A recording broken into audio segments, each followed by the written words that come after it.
친구들, 과잠 시간이에요. 모두 저처럼 조는 사람은 없죠?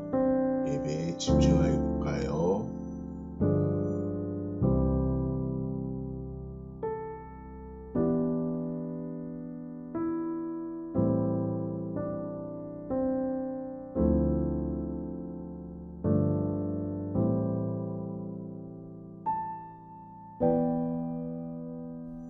아빠, 기도해 주세요.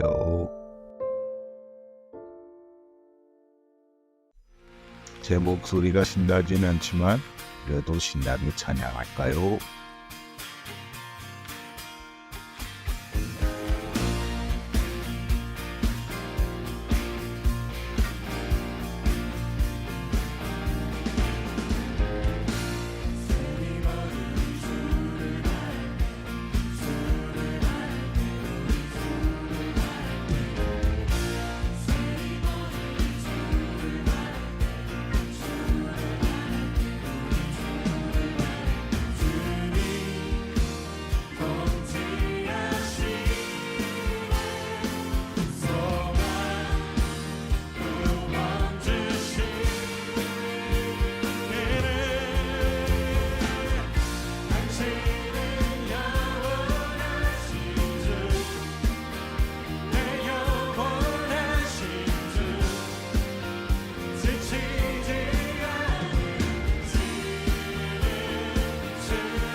주님의 주신 보석 같은 말씀을 들을 시간입니다. 우리가 여러 날 그곳에 머물고 있는 동안 아가보라는 예언자가 유대에서 내려왔습니다. 그가 우리에게 와서 바울의 허리띠를 가져다가 자기 손과 발을 묶고 말했습니다.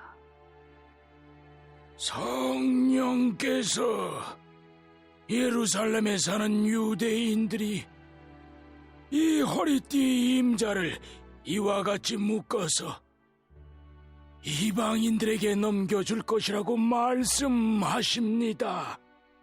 우리는 그 말을 듣고 그곳 사람들과 함께 바울에게 예루살렘에 올라가지 말라고 간곡하게 말했습니다.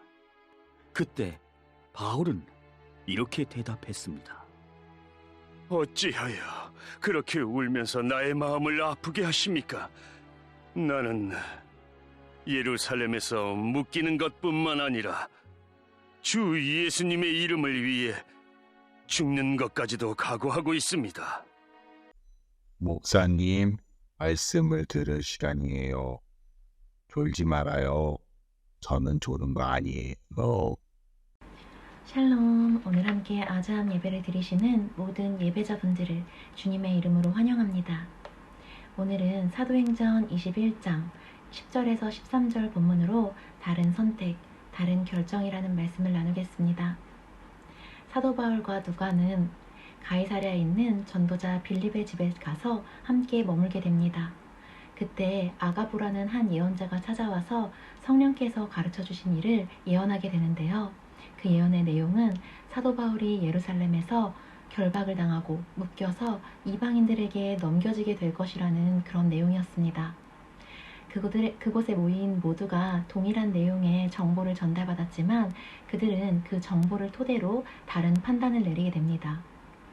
먼저 사도 바울을 제외한 모든 사람들은요, 예루살렘에서 당할 환란을 피하기 위해서 예루살렘에 가지 않아야 한다고 판단했습니다. 그들의 이러한 판단은 지극히 합리적이고 마땅한 것이었습니다. 고통을 피해서 그런 신변의 안정과 정서적인 안정을 추구하는 것은 인간의 가장 기본적이고 본능적인 욕구이기 때문입니다. 화재가 나서 건물이 활활 타고 있는데 그 안에 가만히 앉아있는 사람은 없을 것입니다. 건물 밖으로 뛰쳐나오는 것이 자연스러운 반응입니다. 또 위험을 알리는 표지판을 발견한다면 피해서 돌아가는 것이 자연스러운 선택입니다. 그들도 이렇게 지극히 이치에 맞는 그런 상식적인 판단을 내렸습니다. 그리고 그들은 자신들이 내린 판단에 따라서 사도 바울에게도 예루살렘에 가지 말 것을 권면했습니다. 하지만 사도 바울의 판단은 달랐습니다.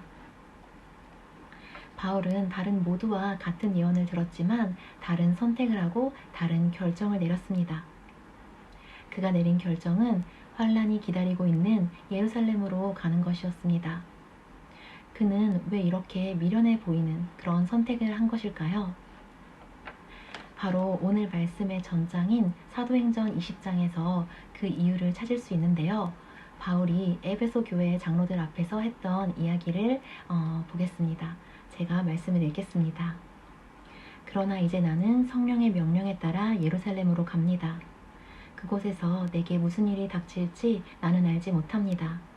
다만 내가 아는 것은 어느 도시에 가든지 감옥과 환란이 나를 기다리고 있다고 성령께서 내게 경고해 주셨다는 사실뿐입니다.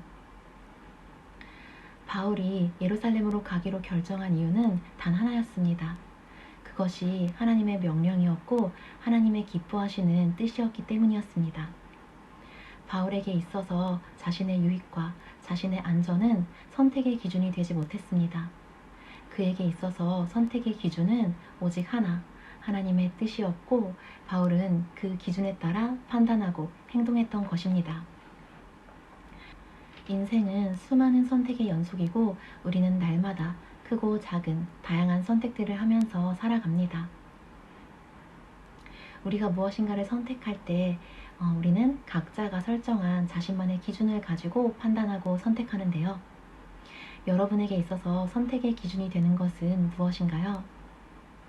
선택 앞에서 무수히 많은 기준들을 세워놓고 또 지나치게 많은 요소들을 고려하면서 또 다양한 리스크들을 따지고 계산하면서 만약의 경우를 대비한 플랜 B까지 세워두며 그렇게 살아가고 계시지는 않은가요?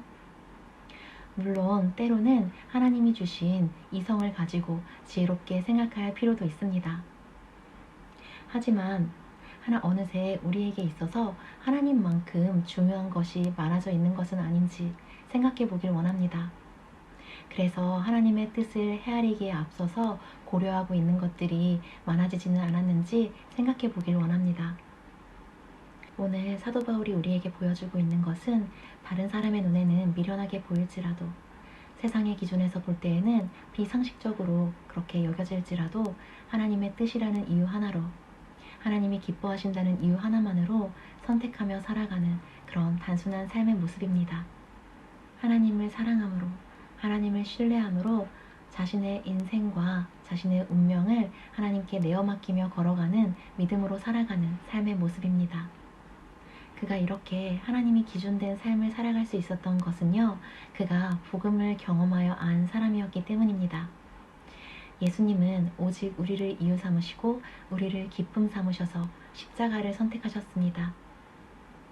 예수님이 자신의 안전과 편안을 쫓는 본능을 따라서 선택하셨다면, 또 예수님이 합리적인 이성을 따라서 판단하셨다면, 천지를 창조하신 창조주가 죄로 가득한 이 땅에 와서 죄인들에게 온갖 모욕과 수치와 고난을 당하고 십자가에 달려 돌아가신다는 그런 선택이 나올 수가 없습니다. 히브리서 12장 2절의 일부를 읽겠습니다. 예수님께서는 십자가에서 돌아가실 때 아무것도 아닌 것처럼 모든 부끄러움을 참아내셨습니다. 예수님께서는 하나님께서 예비해 두신 기쁨을 기대하셨기 때문에 그렇게 하실 수 있었던 것입니다. 예수님에게는 무엇보다 우선시되고 무엇보다 중요한 것이 있었습니다. 예수님은 구원받을 우리와 영원히 함께하게 될 그 기쁨을 기대하셨고, 그로 인해 모든 고통과 모욕과 수치를 아무것도 아닌 것처럼 참아내셨습니다. 정말로 중요한 것이 있다면, 정말로 지키고 싶은 것이 있다면 다른 부차적인 것들은 아무것도 아닌 것처럼 됩니다. 선택이 더 이상 복잡하지 않고 굉장히 단순해집니다. 그렇게 나를 사랑하셔서 십자가를 선택하신 예수님이 우리에게는 오늘 얼마나 중요한 존재일까요? 우리는 정말로 예수님 한 분이 기준된 그런 선택을 할 수 있는 사람들일까요? 오늘 말씀에 비답해서 우리 자신을 정직하게 비춰보고 또 하나님께 우리의 마음을 진실되게 고백드리는 모든 오늘의 교회 성도님들과 유치부 친구들이 되기를 주님의 이름으로 축복합니다. 그럼 기도하겠습니다. 하나님 아버지 감사합니다. 우리를 사랑하셔서 십자가를 선택하시고 모든 고통을 아무것도 아닌 것처럼 참아내 주신 은혜에 감사합니다. 우리도 바울처럼 복음을 경험하여 안 사람들입니다. 오늘 우리가 다시 한번 그 주님의 십자가 앞으로 나아가서 주님을 깊이 만나고 주님의 사랑을 경험하게 해주시고, 그로 인해서 우리도 단순하게 주님이 기준된 선택을 하며 살아갈 수 있도록 도와주시옵소서. 감사드리며 예수님의 이름으로 기도드립니다. 아멘. 말씀을 기억하면서 다음 내용을 나눠볼까요?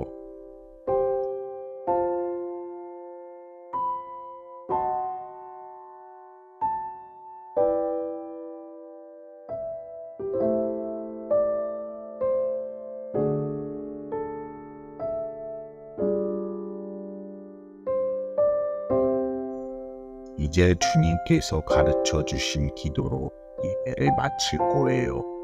또박또박 정성껏 기도드려요.